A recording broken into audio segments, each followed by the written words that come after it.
Hello बच्चों, तो आज मैं आपके लिए और बेसिक अकाउंटिंग टर्म्स ले आई हूँ। अभी इसका एक पार्ट और आएगा, बस उसके बाद ये चैप्टर कंप्लीट हो जाएगा, फिर हम थर्ड चैप्टर शुरू करेंगे। तो आज की हमारी पहली टर्म है इनकम की। इनकम का मतलब क्या होता है? Excess of revenue over expenses.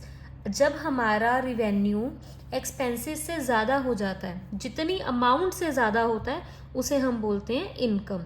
Basically simple भाषा में बोलूँ कि जितना आपने एक साल में प्रॉफिट कमाया ना, जितना आपने एक अकाउंटिंग पीरियड में प्रॉफिट कमाया, उसको हम इनकम बोलते हैं। So income is the profit earn during an accounting period.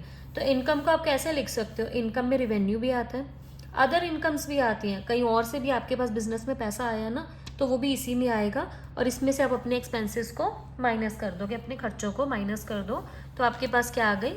Income. अब इसमें हमने बात की थी प्रॉफिट की। प्रॉफिट का मतलब क्या होता है? प्रॉफिट का मतलब है कि कंपनी जब अपने ऑपरेटिंग एक्टिविटीज़ को करके जो इनकम जनरेट करती है, उसको हम प्रॉफिट बोलते हैं। Profit means income earned by business from its operating activities, कि जब बिजनेस अपनी ऑपरेटिंग एक्टिविटी से इनकम जनरेट करती है तो उसको हम प्रॉफिट बोलते हैं। जैसे कि the activities carried out by enterprise to earn profits, कि वो सारी की सारी एक्टिविटीज़, ऑपरेटिंग एक्टिविटीज़ कौन सी होती हैं? वो सभी एक्टिविटीज़ जो एक एंटरप्राइज करती है प्रॉफिट कमाने के लिए, जैसे कि गुड्स का सेल करना या कोई सर्विस देना, तो ये सारी चीज़ें क्या हैं? हमारी ऑपरेटिंग एक्टिविटीज़। और प्रॉफिट में बात करें तो दो तरीके का प्रॉफिट देखा जाता है, एक होता है ग्रॉस प्रॉफिट और एक होता है net profit.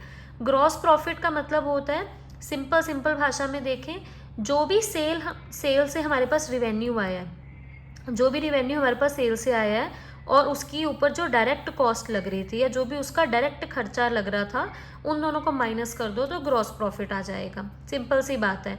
But net profit में और भी बहुत सारी डिडक्शंस होती हैं एक्सपेंसेस के अलावा, जैसे कि टोटल सेल में से और टोटल इनकम हम पहले प्लस करते हैं, और जितना भी खर्चा एक कंपनी का हो रहा है वो सारे के सारे खर्चों को माइनस किया जाता है। छोटा छोटा खर्चा भी माइनस किया जाता है, मीन्स डायरेक्ट एक्सपेंसेस भी माइनस किए जाते हैं और इनडायरेक्ट एक्सपेंस भी माइनस किए जाते हैं, तब नेट प्रॉफिट आता है। ठीक है, अभी आगे आगे चैप्टर्स में आप इन सभी चीज़ों को बहुत अच्छे तरीके से समझने वाले हैं, तो टेंशन मत लेना। बट अगर अभी आपको थोड़ा बहुत भी क्लैरिटी मिल रही है ना, तो बस आप कंटिन्यू रखो, ठीक है। नाउ थर्ड हमारे पास आता है इसमें गेन। गेन का मतलब क्या होता है? गेन का मतलब जब बढ़ के अमाउंट हो जाती है। कहने का मतलब है gain is increase in owners equity resulting from transaction other than the business. Gain का मतलब है कि ओनर की इक्विटी, मतलब ओनर के शेयर के प्राइस में इंक्रीज आना, पर उन ट्रांजैक्शन से आना जो कि बिजनेस की रेगुलर ट्रांजैक्शंस नहीं है, इररेगुलर और नॉन रेकरिंग नेचर की हैं। कहने का मतलब कि अब एक बिजनेस है, उसका काम है टीवी बेचने का, ठीक है, तो टीवी बेचकर जो उसके पास प्रॉफिट आ रहा है वो तो प्रॉफिट हुआ ना, वो उसकी इनकम हुई। पर गेन क्या होता है? बिजनेस के पास उस तरीके से पैसा आ रहा है जो नॉर्मली बिजनेस का काम नहीं है, बट फिर भी पैसा आया। जैसे कि बिजनेस की कोई ज़मीन पड़ी थी, उसने उसको सेल कर दिया। बिजनेस की कोई मशीनरी ख़राब हो गई थी तो बिजनेस ने बेच दिया। कोई इन्वेस्टमेंट इकट्ठी हो रखी थी, वहाँ से एक बारी में पैसा आ गया। ये बिजनेस का काम नहीं है, पर इस वजह से बिजनेस के पास पैसा आया, तो इसको हम बोलते हैं गेन। अब नेक्स्ट चलते हैं लॉस की तरफ। लॉस आपको पता है क्या होता है? नुकसान। It is the excess of expenses of a period over its revenues and other income. Opposite हो गया हमारा टोटल इनकम का, कि जो रिवेन्यू और टोटल इनकम है, इन दोनों को प्लस करके जब हमारे एक्सपेंसेस बढ़ जाते हैं तो उसे लॉस बोलते हैं। और it decreases the honours equity, इससे जो ऑनर की इक्विटी है वो गिर जाती है। जैसे कि कैश या गुड्स, दोनों चीज़ें अगर चोरी हो जाएं या किसी फिक्स्ड एसेट के ऊपर नुकसान हो जाए, तो ये सारी की सारी चीज़ें लॉस में आते हैं जब हमारे खर्चे बढ़ जाते हैं।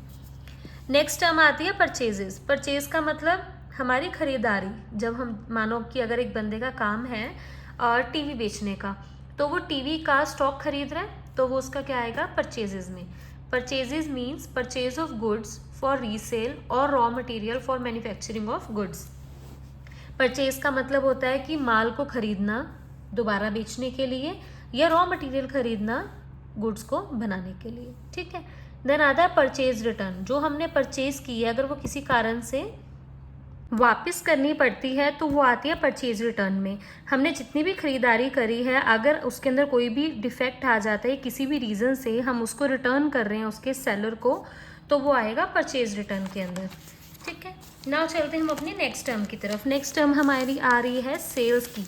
सेल्स का मतलब होता है गुड्स को बेचना। Simply sale means sale of goods include both cash and credit transaction. इसमें कैश वाली ट्रांजैक्शन भी आती है और क्रेडिट वाली ट्रांजैक्शन भी आती है। दोनों ट्रांजैक्शंस को हम प्लस करते हैं तो हमारी टोटल सेल्स बनती है। जैसे परचेज रिटर्न था वैसे ही सेल्स रिटर्न होता है। तो return of goods sold when return by the purchaser. इसका मतलब है कि जितना भी हमने सामान बेचा था अगर वो हमारे पास वापस आ जाता है परचेजर की तरफ से तो इसको बोलते हैं हम सेल्स रिटर्न। 9th आता है हमारे पास रिवेन्यू फ्रॉम ऑपरेशंस। ऑपरेशन से जितना भी रिवेन्यू आता है इसका क्या मतलब हुआ? इसका मतलब है कि बिजनेस एक्टिविटीज़ से या ऑपरेशन एक्टिविटीज़ से जितना भी अमाउंट हमें रिसीव होता है, amount receive from sale of goods and services rendered और both, that is business activities, it is net of sales return. तो सेल्स रिटर्न का नेट होता है, मतलब सेल्स में से सेल्स रिटर्न माइनस करके जो आता है वो आता है रिवेन्यू फ्रॉम ऑपरेशंस। ठीक है, नाउ लास्ट हमारी आज की टर्म है गुड्स की। गुड्स इतनी बार वर्ड आया sale of goods and everything, तो गुड्स का मतलब क्या होता है? गुड्स का मतलब कि वो गुड्स मतलब वो सामान जो हम रीसेल करने के लिए खरीदते हैं या वो रॉ मटेरियल जो हम परचेज करते हैं फॉर मैन्युफैक्चरिंग प्रोडक्ट, जो हम प्रोडक्ट मैन्युफैक्चर करने के लिए रॉ मटेरियल खरीदते हैं। जैसे for an enterprise dealing in home appliances, एक एंटरप्राइजेज है वो होम अप्लाइंस में डील करती है जैसे टीवी, फ्रिज, एसी, तो ये उनके लिए गुड्स हैं। ऐसे ही स्टेशनर के लिए स्टेशनरी आइटम्स उसके गुड्स हैं, मतलब जो चीज़ वो सेल कर रहे हैं वो उनके लिए गुड्स कहलाता है। ठीक है, अब आई थिंक आपकी 13-14 टर्म्स रह गई हैं एंड हम अपने नेक्स्ट लेक्चर में अपनी नेक्स्ट वीडियो में उन सभी की सभी टर्म्स को फिनिश कर देंगे। सो इसके बाद एक लास्ट ही पार्ट आएगा, देन हम 3rd चैप्टर पे जाने वाले हैं। सो मेक श्योर कि आप चैनल को सब्सक्राइब करें ताकि लेटेस्ट वीडियोज़ आप तक डेली पहुँचती रहें।